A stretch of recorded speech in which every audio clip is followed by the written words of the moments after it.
Bonjour, ici 87 Philippe et aujourd'hui je vais vous montrer comment faire pour réparer le problème matériel de son bouton d'accueil sur un iPod 2G, 3G ou 4G. 2G ou 3G plutôt. Donc, tout ce que vous avez besoin c'est d'un petit tournevis et c'est ça.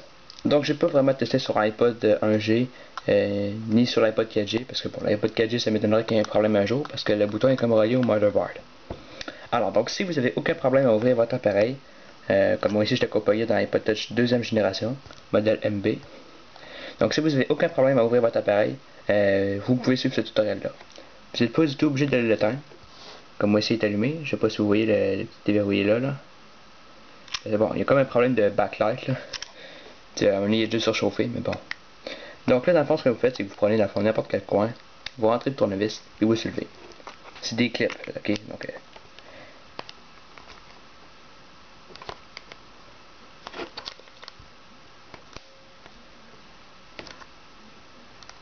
c'est un peu tough. Voilà. J'ai eu le bas. Continuez à soulever comme ça parce qu'il y a des clips tout le tour. Comme là ici, bon, il manque des clips là. Il reste pogné à l'intérieur. Mais bon. Après ça, normalement, vous pouvez y aller à la main. Et là, allez-y tranquillement parce que juste en haut à gauche ici, il y a un petit connecteur. Ok. On peut dans le fond tenir le fil comme ça et on tire légèrement dessus. Comme ça, il se détache. Donc là, dans le fond, juste vous montrer c'est quoi le problème. Je ne sais pas si vous allez le voir. Mais ici, il y a une petite pénouche. Là. Je pointe avec le touche avec mon tournevis. Cette pénouche-là, c'est dans le fond la pénouche qui est reliée avec le bouton d'accueil. Donc si vous voyez ici, il y a dans le fond une petite palette ici et le ground qui est là. Le ground, lui, il est relié dans le fond. Le ground, il est relié ici à ces deux petites palettes là. Donc je vous recommande justement de les relever. C'est comme ça un peu. Je pourrais être sûr dans le fond qu'il y ait un bon contact. Et ça, la pénouche la plus problématique, dans le fond qui cause votre problème de bouton d'accueil, elle est juste ici et vous devez la relever légèrement. Environ, je sais pas, 30-40 degrés peut-être. En tout cas, vous la relevez parce que dans le fond, elle doit absolument entrer en contact avec cette petite plaquette là. Profitez-en pour bien recoller le petit collant. Donc c'est ça. Donc là, dans le fond, juste pour savoir si vous n'avez pas d'autres problèmes, je vous recommande, dans le fond, de prendre votre tournevis, puis de le coller sur le contour, ici, et de toucher à la petite pénouche. Normalement, essayez quelques petites affaires, là, puis à un moment donné, ça devrait simuler le bouton d'accueil. Juste un peu.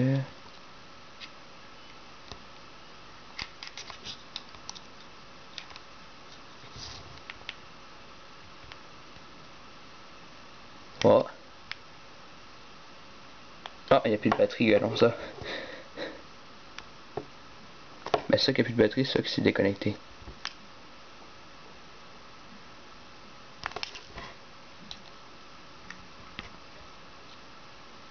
En tout cas, peu importe. On va continuer quand même. Alors, là, dans le fond, ce que vous allez faire, c'est que, ben, dans le fond, vous mettez votre tournevis là, puis vous touchez à la petite pénouche, puis si dans le fond, on joue un peu avec, vous voyez que ça simule le bouton d'accueil, ça veut dire que ça marche encore. Alors, dans le fond, vous êtes puis ici, vous l'avez bien relevé un peu, parce que le problème, dans le fond, c'est que quand tu es abaissé, elle n'entre plus en contact avec la petite pénouche ici. Comme c'est ici. Elle n'entre plus en contact avec ça. Parce que dans le fond, quand on appuie sur le bouton d'accueil, comme c'est ici, ça va faire un contact électrique entre le ground ici et la petite pénouche. Donc c'est pour ça que dans le fond ça fait comme genre relier le contour, ça descend en même temps, dans le fond le moins de la batterie avec cette petite pénouche là, dans le fond qui permet à l'appareil de détecter que le bouton d'accueil est appuyé. Alors là vous êtes maintenant prêt à le refermer une fois que vous avez levé la petite pénouche.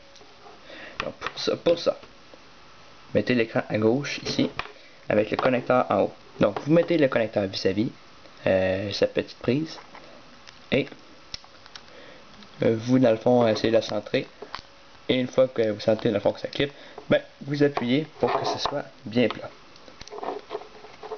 Donc, si c'est croche, ça ne marchera pas. Et avant de la refermer, je vous recommande de la laisser comme ça et d'essayer d'utiliser votre iPod, juste pour voir si ça marche. Le bouton d'accueil ne fonctionnera pas tout de suite là, si vous ne le refermez pas correctement. Mais bon, donc juste essayer de voir si ça fonctionne pour déverrouiller. Mettons si l'écran tactile fonctionne.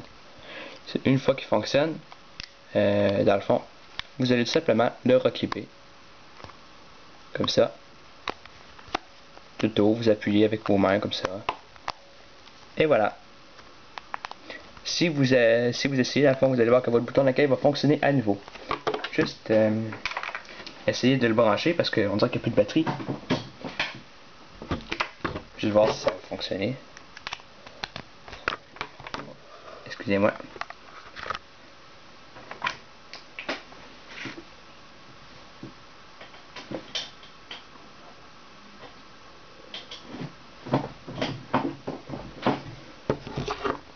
Ah, la pomme apparaît, parfait.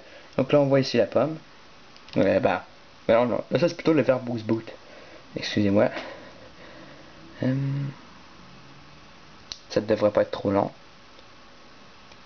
Je devrais pouvoir vous montrer après ça que le bouton d'accueil fonctionne. En tout cas j'espère que vous verrez un peu. Donc je le montre de même. Ah, c'est de même, c'est pas si pire.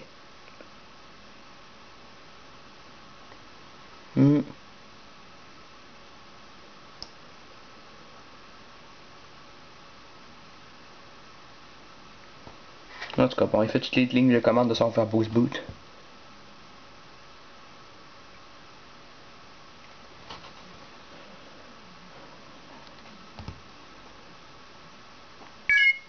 Ah, tiens, c'est ça.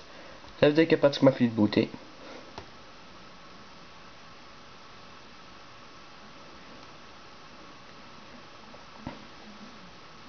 Et voilà, donc là on peut déverrouiller. Et si on appuie sur le bouton d'accueil, on va aussi qu'il arrive sur le spotlight. Donc le bouton d'accueil fonctionne à nouveau. Complètement. Alors c'était 87 Philippe qui vous montrait comment régler le problème matériel du bouton d'accueil sur un iPod Touch 2G ou 3G. Et merci de m'avoir écouté.